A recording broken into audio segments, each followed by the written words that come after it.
Entonces, hemos venido hablando de la toma de decisiones y ya en las últimas 2 diapositivas me voy a enfocar específicamente a lo que tiene que ver con la toma de decisiones ya al final de la vida. ¿Qué quiere decir eso? Cuando el paciente ya está cercano a la muerte o lo que se conoce como el paciente agónico.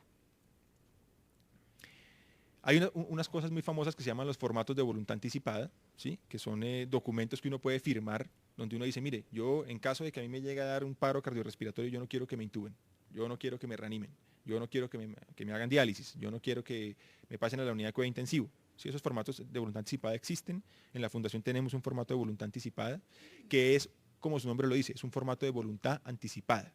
¿Sí? El paciente, en su sano juicio, toma esta decisión, ojalá antes de enfermarse o ojalá antes que las complicaciones severas aparezcan. De todas maneras, los médicos tomamos decisiones médicas en conjunto con los familiares de los pacientes, asesorando a la familia y haciendo lo que creemos que es lo más razonable y lo más conveniente para un paciente que se encuentra en esta situación. Hay una cantidad de intervenciones que se llaman las intervenciones futiles. La palabra futilidad quiere decir inútil o que no sirven. ¿Sí? Entonces, como yo les mencionaba el ejemplo de las drogas para el colesterol, probablemente en un paciente que tiene cáncer y que está agónico y que esperamos que muera en las siguientes 24 horas, pues seguirle dando la droga para el colesterol en ese momento es un medicamento fútil, o sea, no sirve para nada en ese momento. Hay intervenciones desde el punto de vista médico que también pueden ser futiles, pueden ser cirugías o algún otro tipo de procedimiento médico que en un paciente como estos pues no tenga ninguna utilidad. Lo otro es lo que se conoce como el término de la sedación paliativa o el manejo al final de la vida, que a veces también confundimos mucho con la eutanasia. ¿Sí? Entonces, a un paciente lo sedamos porque tiene mucho dolor y tiene mucha dificultad para respirar y eso le está generando mucha angustia. No estamos sedando al paciente para acelerar el proceso de muerte, o no se usa la morfina para que el paciente se muera más rápido. Se usa para que mientras la muerte llega, el paciente no tenga sufrimiento, no tenga dolor, no tenga fatiga, no tenga vómito, no tenga agitación, bueno, lo que sea que se presente. Eso es sedación paliativa, es el término que se debe usar y no debe ser confundido tampoco con eutanasia. Y lo otro es hablar un poquito de esos términos que son un poco complicados, que es lo que se conoce como la ortotanasia, que quiere decir como el buen morir, que es lo que, digamos, procura el cuidado paliativo, que es una adecuada calidad de vida al final de la vida y una calidad de muerte también adecuada. ¿Sí? La muerte es inevitable, pero la forma como uno se muere sí se puede mejorar.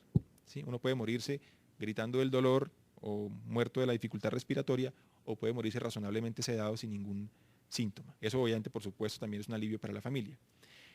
Y lo otro que es lo que se conoce como la distanasia o el encarnizamiento terapéutico, que es un paciente que no tiene ningún pronóstico ni ninguna expectativa de vida y con una calidad de vida muy deteriorada, entonces no importa, hagámosle todo por hacerle, ¿sí? Y muchas veces, a veces entra ahí la familia a jugar un papel importante porque hay mucha culpa, por ejemplo, o porque o porque uno tiende a pensar que si yo no hago tal cosa o yo no digo que le hagan, entonces yo voy a ser la responsable después de que mi papá se muera. O la familia me va a caer encima a mí, si ves que usted porque no dijo que lo operara, entonces se murió. ¿Sí? Y eso lo único que lleva es a que se hagan una cantidad de intervenciones futiles que sí claramente empeoran la calidad de vida de estos pacientes al final de la vida. Vuelvo y menciono, esto tiene que ser siempre individualizado y cada paciente es diferente. Para finalizar, es el otro punto que quería traerles a discusión que es importante para ustedes es el cuento de la muerte en la casa o en el hospital. ¿Sí? ¿Por qué lo traigo? Porque es una cosa que también frecuentemente vemos y es que hay una creencia, para mi gusto equivocada, de algunas personas de creer que la mejor manera de morirse siempre va a ser en la casa, o sea, que uno debería morirse en la casa. Otros pensarán, no, uno tiene que morirse en un hospital. ¿Sí? Esto depende de cada familia y de cada persona. Hay personas que pedirán morirse en su casa. Yo quiero morirme en mi casa, al lado de mi familia, no quiero estar en un hospital. ¿Sí? ¿Qué es lo que pasa con esto?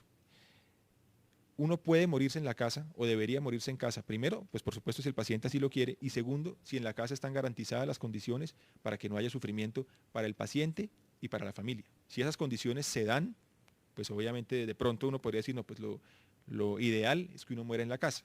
Pero muchas veces esas cosas no suceden.